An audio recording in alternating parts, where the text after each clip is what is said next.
कौरमा कढ़ाई से ज़्यादा मज़ेदार आलू मटर का सालन बनाएं। इसे मैंने एक ख़ास मसाले के साथ बनाया है जिससे इसका जायका कई गुना बढ़ जाता है। आपका पेट तो भर जाएगा लेकिन दिल नहीं भरेगा। तो चलिए देख लेते हैं कि इसे किस तरह बनाया जाता है। अस्सलाम वालेकुम। मेरा नाम है शाहीन और मैं अपने किचन में आप सबको खुश आमदीद कहती हूँ। आज मैं अपने किचन में आलू मटर का ऐसा सालन बना रही हूँ जिसे आपने पहले कभी ना बनाया होगा और ना ही खाया होगा। तो आप लोग वीडियो को आखिर तक ज़रूर देखिएगा। इस मज़ेदार सालन को बनाने के लिए मैंने आधा किलो फ्रेश मटर ली है और इनके दानों को निकाल लिया है। दो दरमियाने साइज़ के मैंने आलू लिए हैं जिन्हें छोटे टुकड़ों में काट कर पानी में रखा हुआ है।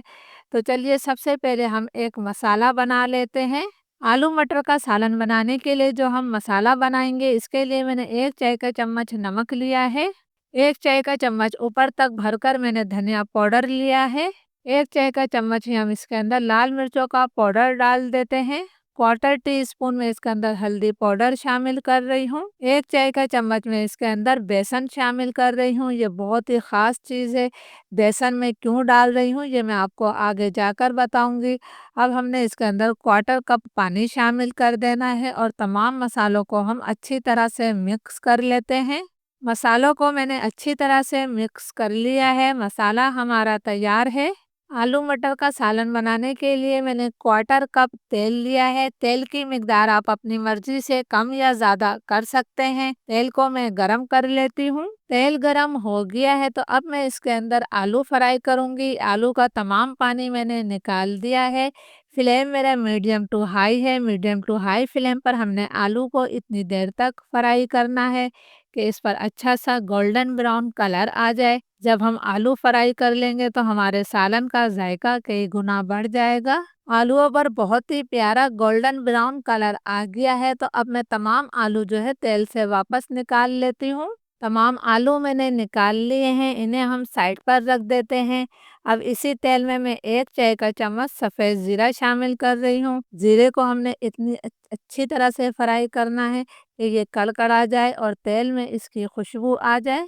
ज़ीरा हमारा फ्राई हो गया है तो अब मैं इसके अंदर प्याज शामिल करूँगी। मैंने एक दरमियाने साइज़ से थोड़ी बड़ी प्याज ली और इसे कद्दूकश कर लिया है। कद्दूकश करने के बाद मैंने इसका पानी भी निकाल दिया था ताकि प्याज हमारी जल्दी से गोल्डन ब्राउन हो जाए। प्याज पर अच्छा सा गोल्डन ब्राउन कलर आ गया है। बस मुझे यही कलर चाहिए था। तो अब मैं इसके अंदर 1 खाने का चम्मच अदरक लहसुन का पेस्ट शामिल कर रही हूँ। थोड़ा सा हम पानी भी डाल देते हैं ताकि प्याज हमारी मज़ीद डार्क कलर की ना हो। अदरक लहसुन को हम 1.5-2 मिनट तक भून लेते हैं ताकि इसका कच्चापन ख़त्म हो जाए। अदरक लहसुन हमारा अच्छी तरह से भुन गया है। इसमें से खुशबू आने लगी है। तो अब जो हमने पानी में मसाले भिगो कर रखे थे इसे हमने अच्छी तरह से हिलाते हुए कढ़ाई में डाल देना है। फ्लेम मैंने लो टू मीडियम कर दिया है। लो टू मीडियम फ्लेम पर हमने मसालों की 2-3 मिनट तक भुनाई कर लेनी है। मसालों के साथ साथ जो हमने इसके अंदर बेसन शामिल किया है वो भी भुन जाएगा और बेसन का कच्चापन ख़त्म हो जाएगा। 3-4 मिनट तक मैंने मसाले की अच्छी तरह से भुनाई कर ली है। तेल इससे अलग हो गया है। आपको आम मसाले और इस मसाले में क्या फ़र्क महसूस हो रहा है? आप देख सकते हैं कि ये मसाला जो है काफ़ी गाढ़ा है। ये बेसन की वजह से है। इस तरह हमारी ग्रेवी भी काफ़ी गाढ़ी बनेगी। बिल्कुल पतला सा शोरबा नहीं बनेगा। तो अब हम इसके अंदर टमाटर शामिल करेंगे। मैंने 2 दरमियाने साइज़ के टमाटरों को कद्दूकश करके शामिल कर दिया है। कद्दूकश करने का फ़ायदा ये होता है कि टमाटर का छिलका भी अलग हो जाता है। टमाटर डालकर मैं इस मसाले की मज़ीद इतनी देर तक भुनाई करूँगी कि टमाटरों का पानी खुश्क हो जाए और तेल इससे अलग हो जाए। टमाटरों का पानी खुश्क हो गया है और तेल इससे अलग हो गया है। मसाला हमारा बहुत अच्छी तरह से भुन चुका है और बहुत अच्छी सी इसमें से खुशबू आ रही है। जितना अच्छा आप मसाला भूनेंगे उतना ही जायकेदार आपका मटर का सालन तैयार होगा। तो आपने मसाले की भुनाई पर बहुत मेहनत करनी है। अब मैं इसके अंदर मटर शामिल कर रही हूँ। मटर डालकर भी हमने इसे मसाले के साथ 2-3 मिनट तक भून लेना है। मटर में एक मखसूस महक होती है। जब आप इसे मसाले के साथ भून लेंगे तो इसकी महक ख़त्म हो जाएगी और आपका सालन बहुत ज़्यादा जायकेदार बनेगा। 2-3 मिनट तक मैंने मटर की मसाले के साथ भुनाई कर ली है। तो अब हमने इसके अंदर आलू शामिल कर देना है, जिसे हमने शुरू में ही फ्राई कर लिया था। साथ ही मैंने 2 हरी मिर्चें भी काट कर डाल दी हैं। अब आलू और मटर को मैं अच्छी तरह से मसाले में मिक्स कर लेती हूँ। प्लीज़ अगर आप लोगों को वीडियो अच्छी लग रही है तो एक लाइक ज़रूर कीजिएगा, ताकि मेरी हौसला अफ़ज़ाई हो सके।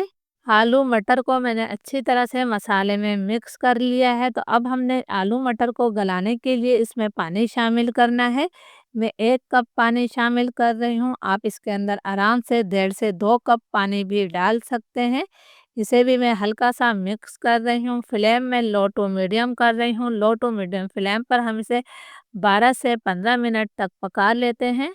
आलू मटर के सालन को पकते हुए 15 मिनट हो गए हैं। बीच में मैंने इसमें 2 दफ़ा चम्मच भी चलाया था, क्योंकि हमने इसके अंदर बेसन डाला हुआ है, वो लग सकता है। मैं आलू चेक कर लेती हूँ। ये देखिए माशाल्लाह आलू बहुत अच्छी तरह से गल चुके हैं। आधा चाय का चम्मच मैंने इसके अंदर गरम मसाला पाउडर शामिल कर दिया है। 2 मोटी वाली हरी मिर्चों को मैंने काट कर डाल दिया है। साथ ही हम थोड़ा सा इसके अंदर हरा धनिया भी शामिल कर देते हैं। अब तमाम चीज़ों को मैं अच्छी तरह से मिक्स कर देती हूँ। बहुत मज़े का और खुशबूदार ये सालन तैयार हुआ है। फ्लेम अब मैं बिल्कुल लो करूँगी, और लो फ्लेम पर हमने इसे 2 मिनट का जो है दम दे देना है। फिर 2 मिनट बाद हम इसे सर्व करेंगे। 2 मिनट हो गए हैं, चूल्हा मैंने बंद कर दिया है। हमारा बहुत ही मज़ेदार आलू मटर का सालन तैयार है। रेसिपी को ट्राई कीजिएगा। इजाज़त दीजिए। अल्लाह हाफ़िज़।